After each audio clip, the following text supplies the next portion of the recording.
In the elegant suburbs of Boston, where old money met new ambition, there stood a white stone mansion with ivy-laced windows and a haunting silence that refused to lift. Neighbors whispered about it, not for its grandeur, but for the sorrow it housed. For behind the gates of the Monttero estate, every morning began not with birdsong, but with the shrill cries of two 6-year-old girls at war with each other. Isabella and Sophia Monttero, identical in appearance but divided by grief, were slowly becoming strangers. The house, once a sanctuary of joy and color under the care of their mother Amanda, a radiant artist who painted on walls instead of canvases, had turned into a battleground. And their father, Gabriel Monttero, one of Boston's most celebrated architects, could design skyscrapers that kissed the clouds, but couldn't manage the chaos unraveling under his own roof. 3 years had passed since Amanda's sudden death at 39. Her laughter still echoed faintly in the memory of the hallway, but her absence had hollowed out everyone she left behind. Gabriel, now 44, wore grief like a second skin. His eyes were permanently shadowed, his posture stiff with the fatigue of trying to keep a family intact with duct tape and denial. And the twins? Their world had split the day Amanda died. They didn't fight over toys, they fought over memories. Over whose turn it was to remember their mother, and whose turn it was to pretend she never existed. The battle lines were drawn in Lego bricks and watercolor sets. The bedroom was divided into 2 kingdoms, each ruled by a child desperate not to forget. Isabella claimed Amanda's pink notebook was hers alone.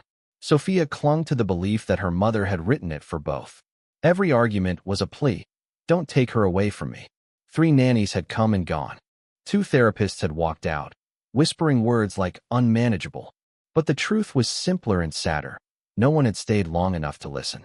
Then, on a rainy Monday morning, a stranger rang the bell. Her name was Clara Mendez. She wore no makeup, carried a single spiral notebook, and had hands that looked like they had scrubbed too many dishes and held too many memories.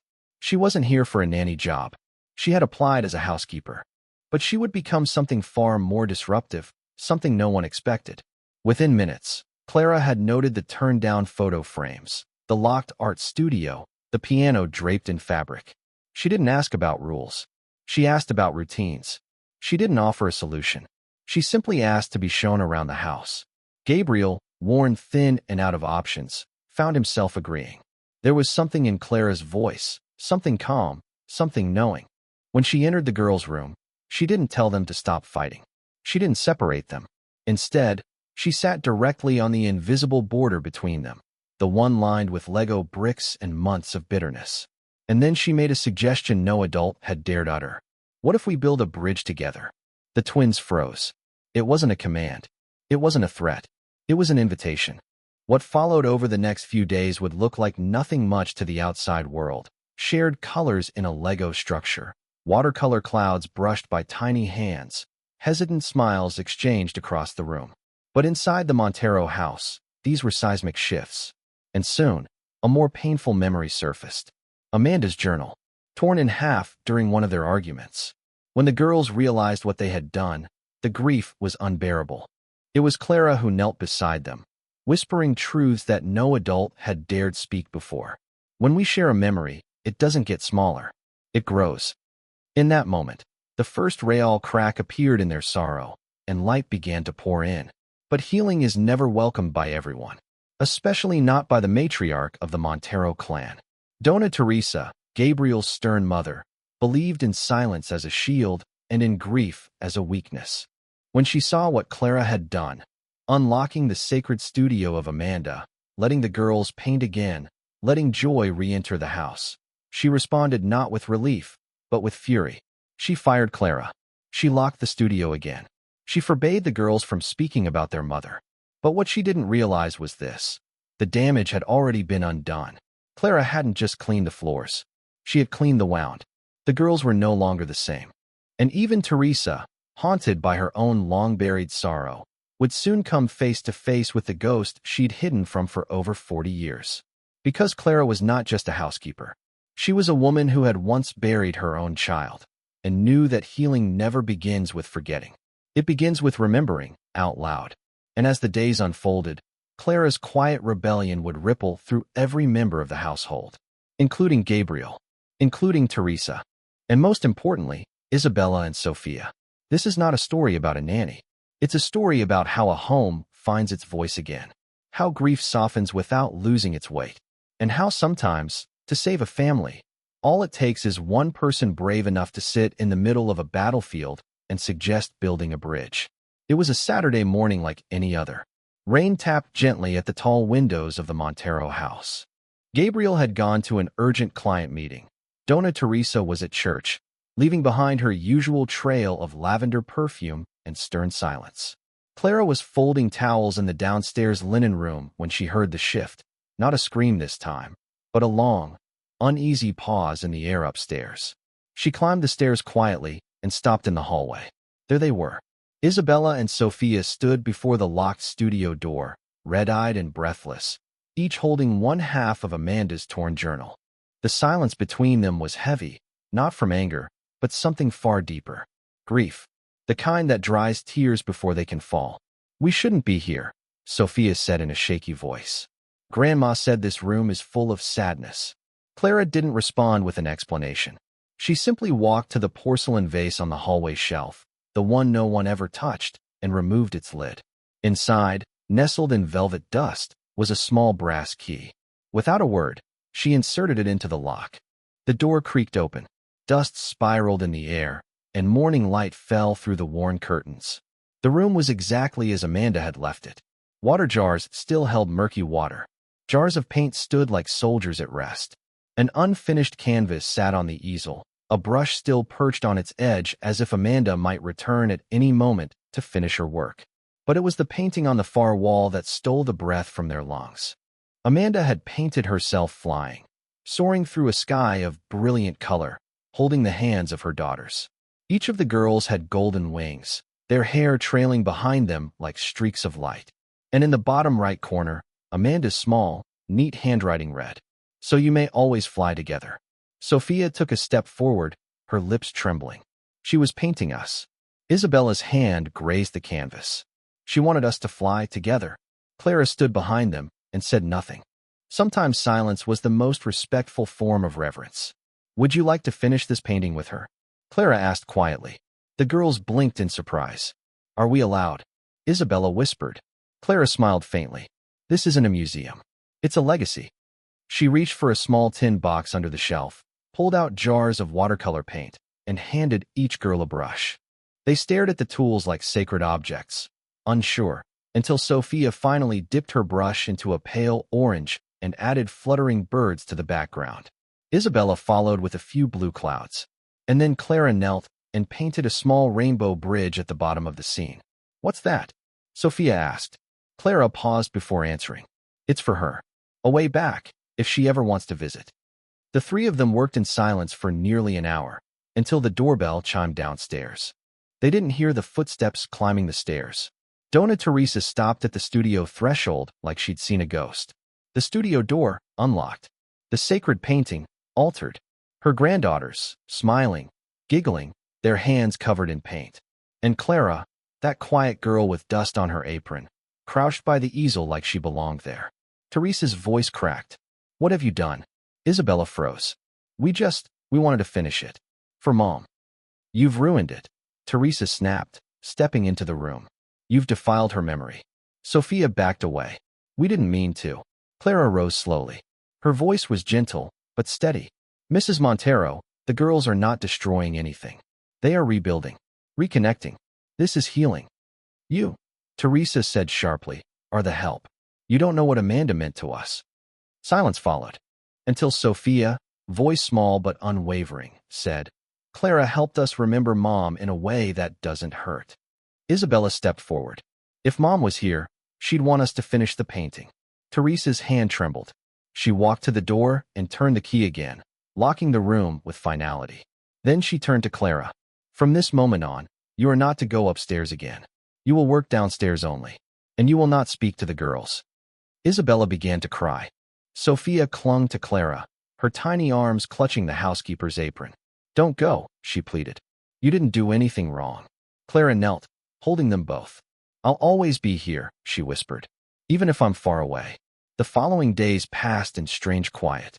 Clara kept her word. She didn't climb the stairs. She worked in the shadows of the house, polishing glass that never stayed clean, scrubbing silver no one used. But every morning, she found something beneath the pantry door. A drawing, a note, a dried flower wrapped in paper. On the third day, she found a note written in crayon. Thank you for letting us paint with Mom. On the fourth, don't be sad. Let's laugh like that day. And with each small offering, Clara folded the scraps into a wooden box she kept in the kitchen, hidden behind a jar of sugar. Her little archive of love. One evening, Gabriel came home and found the girls building a shared Lego city in the living room. For the first time in 3 years, there was no shouting, no territory wars. What are you two making? He asked. A city for Mom to visit, Isabella said proudly. Her house is here in the middle, Sophia added, pointing. And this one is ours, so she can come over for dinner. Gabriel swallowed hard. His eyes filled, but he said nothing. That night, after they'd gone to bed, he found Clara stacking dishes in the kitchen. Can I ask you something? He said softly. She looked up, startled. Do you have children? Clara's hands paused. I had a son, she said after a long silence. Miguel. He died 6 years ago. Brain aneurysm. He was 4. Gabriel sat down, stunned. Suddenly, everything about her made sense. The patience, the words she chose, the way she understood his daughters like no one else ever had. I'm so sorry, he whispered. Clara gave a small, sad smile. That's why I make heart-shaped pancakes every Friday. Not to cry, but to remember joy. He nodded slowly. You let them paint. Because you knew Amanda didn't want silence. Yes, she said. Grief doesn't vanish. But memory can grow into something soft, something useful. And in that quiet kitchen, between the porcelain plates and the scent of bread, Gabriel felt something shift inside him. Not healing, not yet, but the start of understanding. One rainy afternoon, Gabriel found a note in his mother's handwriting, an address, scribbled with haste. Concerned, he followed it. It led him to a small cemetery tucked between rows of maple trees. There, beside a weathered grave, knelt Teresa. Her back was straight, her hands clutching a bouquet of marigolds. Mother, Gabriel said softly. She turned, startled, quickly wiping her eyes. You're not supposed to be here. He stepped closer and read the headstone. Rafael Monttero, 1952 to 1955. Beloved son. Gabriel froze. I had a brother? Teresa closed her eyes, as if the truth itself weighed more than she could bear. Yes, she whispered. Your twin. He was born sick. Didn't survive past 3. Gabriel staggered back. Why didn't you ever tell me? Because, Teresa said, voice cracking. Your father couldn't look at you without seeing the one we lost. And I couldn't survive saying his name. The silence stretched between them like a canyon. Then Gabriel understood everything. Her obsession with control, her terror at watching the girls fight, her fury at the studio being opened. You see them, he said. Isabella and Sophia. You see yourself and Raphael. Teresa wept silently. When Amanda died, it felt like losing Raphael again. But Amanda was brave. She never feared the past. She even brought me here, once. With flowers. Gabriel took her hand. They don't need silence, he said. They need us to remember. And in that graveyard, under gray clouds and falling leaves, a mother and son finally shared the weight they had carried alone for too long. The morning after Gabriel found his mother at the cemetery, something shifted in the air of the Monttero house. Donna Teresa rose earlier than usual. Her eyes were tired, but no longer guarded. She moved with a kind of quiet purpose that hadn't been seen in years. For the first time since Amanda's death, she climbed the stairs not to impose rules, but to listen to the house breathe again. She stopped in front of the locked studio door. For a long moment, she simply stood there, key in hand. Then, without a word, she unlocked it. The door creaked open to reveal dust and memory. The unfinished painting, now touched by the hands of her granddaughters, shimmered with soft clouds, orange birds, and a rainbow bridge. Clara, who was dusting nearby, turned, startled. But Teresa didn't scold her. Instead, she looked at the painting for a long time and then said softly, Clara, I'd like to talk. They sat inside the studio, Teresa on a bench, Clara on the paint-splattered floor, quietly cleaning a brush. Teresa's eyes wandered to the canvas. I know about your son, she said without preamble. From the first day, I saw it in your face. That hollow grief. I recognized it because I've carried it too. Clara looked up slowly. Raphael, Teresa continued. Gabriel's twin brother. He died when he was 3. We never spoke of him again. Silence was how I survived. She paused. Amanda was different. She was the only one brave enough to say his name. Even took me to his grave once. Clara placed her hand gently on Teresa's. You're ready now, she said quietly. Teresa nodded. Would you teach me to paint again? I used to long ago, before grief made me forget. Clara smiled through tears. Joy doesn't betray grief. It heals it. I'd be honored.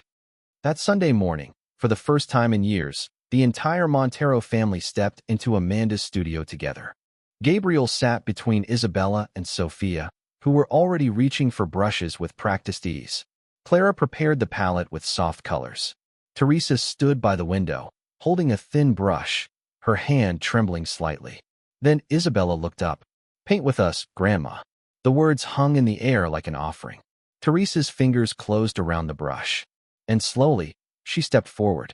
Her first strokes were hesitant. Then a butterfly emerged. Then another.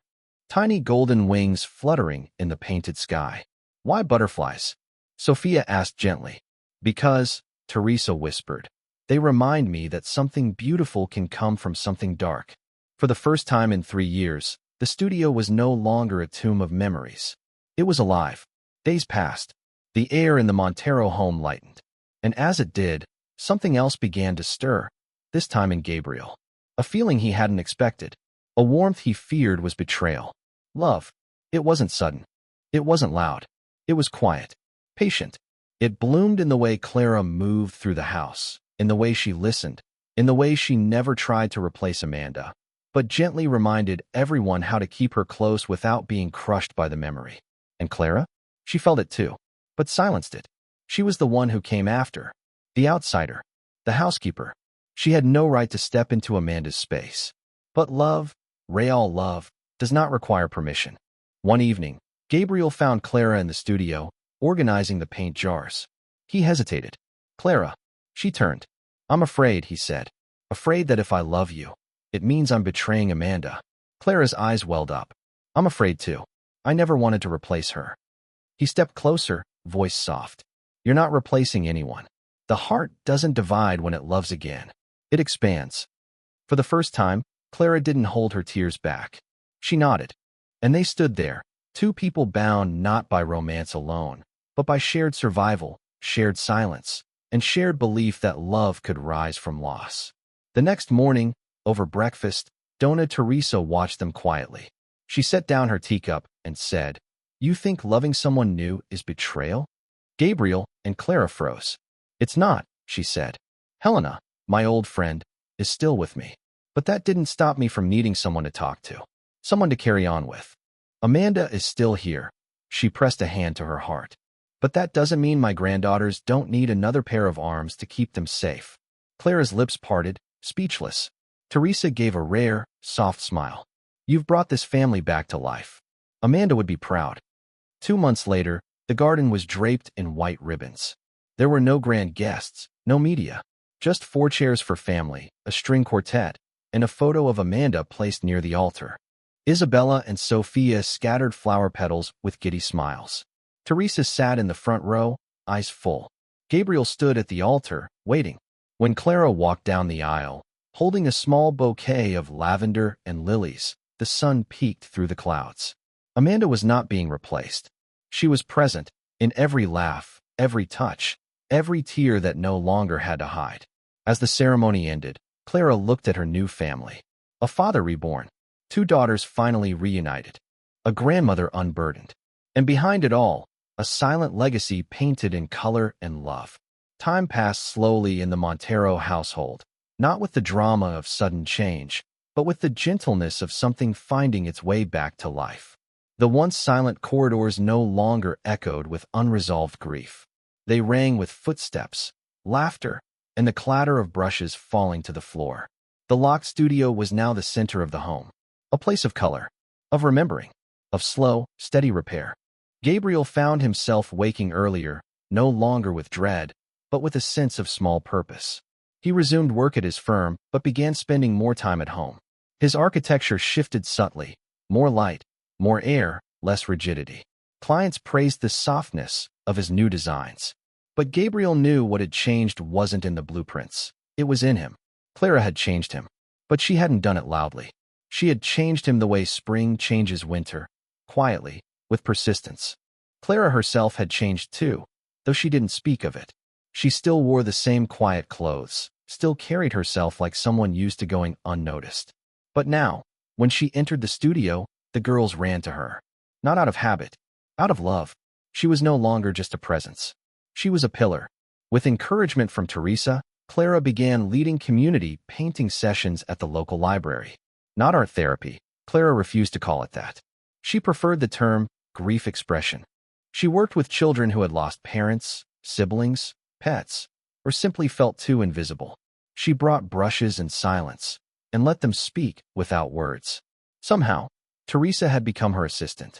The woman who once feared memory now arrived at the library with her own box of supplies. "I'm not here to instruct," she told Clara the first day. "I'm here to be of use." She helped the children rinse their brushes, tied aprons around them, and sometimes, when no one noticed, she painted butterflies in the corners of their canvases. Teresa had become a student of joy. At home, the twins thrived. Their fights became debates. Their silence became storytelling. They painted often, wrote little notes to Amanda on pink slips of paper, and pinned them to a corkboard Clara had hung near the studio door. They called it the bridge. One day, Sophia asked, "What happens when we run out of space?" Clara replied, "We build a bigger board." And so they did. Then came the discovery. Clara, organizing old boxes in the attic, found an envelope tucked between stacks of books. It was sealed, the edges browned with time. Amanda's handwriting on the front read, "For my girls, when they're ready." Inside were a dozen letters, some only half finished. Notes to Isabella and Sophia. Stories. Doodles. A tiny sketch of their bedroom walls. A watercolor of two girls holding a kite with Amanda's signature below it. Clara didn't open them alone. She waited. That evening, she and Gabriel read them together at the kitchen table. By the time they reached the last note, "If you forget everything else, remember this. My love is in every color you touch." Neither of them could speak. The next morning, they brought the envelope to the girls. Isabella opened it slowly, hands trembling. The room was still, reverent, as if Amanda herself had walked in. They spent hours reading the notes, laughing at Amanda's jokes, trying to decipher her quick sketches. Later, in the studio, Clara helped the girls mount each letter onto colored backing and arrange them around Amanda's unfinished painting. It was no longer unfinished. It was a mural of love. Amanda's hand, their hands, Clara's quiet touch in every corner. One afternoon, Teresa stood before the wall, her fingers grazing the edge of a pinned letter. "She really did leave them everything," she whispered. Clara, standing behind her, asked gently, "Do you still fear remembering?" Teresa shook her head slowly. "No, I fear forgetting now." She turned to Clara, her eyes steadier than they'd been in years. "You've done something here. Not just with the girls. With all of us." Clara said nothing. She didn't need to. Gabriel, watching all this unfold, felt something unfamiliar stirring in his chest. Peace. And with it, something even more terrifying. Hope. The kind that whispers, maybe love is possible again. Not as a replacement. Not as a betrayal. But as an expansion. He often found himself stealing glances at Clara. The way she sat with the girls during breakfast. The way she stood beside Teresa in the garden, both of them holding tea like old friends. The way she smiled when she thought no one was watching. One night, he sat on the edge of his bed, thinking of Amanda. "I miss you," he whispered into the dark. And then, after a long pause, "But I don't feel guilty for smiling anymore." It was Sophia who said it first. At breakfast, without ceremony. "Clara," she asked, "can you be our stepmom now?" Gabriel almost choked on his coffee. Teresa raised an eyebrow. Clara froze mid-sip. "You already do mom things," Isabella added, buttering her toast. "So we just thought, why not make it official?" Clara blinked. Gabriel looked at her, his heart pounding. Clara set down her cup. "That's a very big title." Sophia tilted her head. "But it fits you." Clara turned to Gabriel. He was already smiling. They didn't rush. Love like this didn't need speed. A month later, on a quiet walk through the garden, Gabriel stopped beneath the same tree Amanda used to sketch under. He took Clara's hand. "You brought us back to life," he said. "You didn't replace Amanda. You helped us remember her without breaking. And you made space for something new." Clara didn't speak. Her eyes filled. He took a small velvet box from his pocket. "Will you marry me?" She nodded. "Yes. Yes, I will." The wedding was simple. No press. No announcements. Just white ribbons in the garden, a soft breeze, and laughter. Isabella and Sophia wore matching dresses with painted butterflies on the hems. Teresa read a blessing from the journal she now filled daily. Clara wore pale ivory and a necklace Amanda once gifted Gabriel. A photo of Amanda sat at the front, framed in silver. No one pretended she wasn't missed, but no one felt her absence like a wound. She was present, not replaced, witnessed. As vows were exchanged, the wind moved softly through the trees. And from the studio window upstairs, the unfinished painting, now finished, glowed in the golden light. In the months that followed the wedding, the Monttero house settled into a rhythm that no longer felt borrowed. It was theirs now, rebuilt, room by room, memory by memory.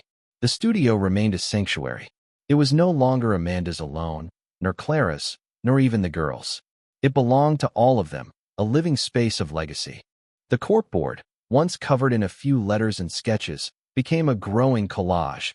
Notes, drawings, dried flowers, pieces of lace, even a photo of Miguel, Clara's son, finally framed and placed among the others. On quiet afternoons, Teresa would sit near the window with her tea and sketchbook, no longer painting butterflies, but dragonflies. They moved forward, she explained, never backward. Sophia had taken to writing stories. Tiny tales, really. One was about a house that refused to fall apart, even as the seasons tore at its edges. She read it aloud during one of Clara's library workshops. Clara cried. Teresa clapped. Gabriel, silent at the back of the room, smiled without blinking. Isabella had developed a fascination with blueprints. Not like her father's, she wasn't interested in skyscrapers or banks. She drew tree houses, secret reading corners, studios made entirely of glass. Places where people can breathe, she said. Gabriel, once unable to hold his daughters without flinching at the weight of their grief, now found himself building with them. Not towers. Traditions. Every Friday was pancake morning. Every Sunday, garden painting. Every evening, a candle lit near Amanda's photo. Just one flicker to say, "We remember." We continue. One evening, Clara found Teresa in the studio, sorting through the old notebooks. "Are you looking for something?" Clara asked. Teresa shook her head. "Just making room." "For what?" "For the girls to start their own," she said. "It's time." The next morning, 2 fresh journals waited on the studio table. One pink, one teal, each with a note inside. "To fly, you must remember you have wings." The girls took them without needing an explanation. They understood. One crisp spring day, Gabriel received a letter from a museum in New Hampshire. They had heard about Amanda's posthumous work, now restored and completed by her daughters and Clara. They wanted to feature it in an exhibition about art and legacy. Gabriel hesitated. He brought the letter to Clara in the garden. "What do you think?" he asked. Clara didn't answer right away. She watched the girls chase each other between rose bushes. Then she looked at him. "I think Amanda would want her work to keep speaking." The family agreed. A month later, they traveled together for the exhibition. Amanda's painting stood at the center of the gallery, surrounded by photos and letters. A small plaque read, "Completed by love, continued by memory." Isabella and Sophia gave a short talk about their mother. Teresa cried in the front row. Clara held her hand. In the years that followed, the Monttero house became more than a home. It became a haven. Clara's workshops grew into a foundation, offering free creative grief support for children. She never took credit. She named it the Rainbow Bridge Project, in honor of the tiny strip of color she once painted between 2 towers of Lego. Gabriel taught less, designed more freely. He built 3 community centers across Boston, each one with a garden and a skylight and a studio. He included Amanda's signature on the blueprints. The twins grew. Their faces changed, but the echo of Amanda's eyes remained. Every birthday, they baked heart-shaped pancakes, not to grieve, but to honor. And Clara, no longer the quiet housekeeper, became something else entirely. A mother, a partner, a woman who knew loss, but never let it define her. One warm evening, the entire family sat on a picnic blanket in the yard. The studio lights glowed behind them. Teresa, now slower in her steps, rested her head on Clara's shoulder. Gabriel strummed a guitar softly. The twins lay on their backs, watching the stars. "Do you think Mom can see us?" Isabella asked. Teresa didn't hesitate. She never stopped. "And Miguel?" Sophia added. Clara kissed her forehead. "He's in every color I paint." Silence followed. Not the kind they once feared, but the kind that comes when everything is, just for a moment, whole. Then Sophia whispered, "I think we're a painting now." Everyone turned. "What do you mean?" Gabriel asked. "A family painting. Not finished yet, but beautiful anyway." That night, long after the girls had gone to bed and Teresa had dozed off with her rosary in hand, Clara and Gabriel stood in the studio alone. He took her hand. "Are you happy?" he asked. She smiled, tears in her eyes. "Not every day, but today? Yes, more than I thought possible." He nodded. Amanda would be too. Clara looked around the room. The brushes, the painting, the letters, the rainbow. "She is," she whispered. Outside, wind rustled the leaves gently. The house stood still, no longer a mausoleum, no longer just a memory. It was alive. And somewhere in the silence, if you listened closely enough, you could still hear Amanda's voice. Not saying goodbye, just carry on.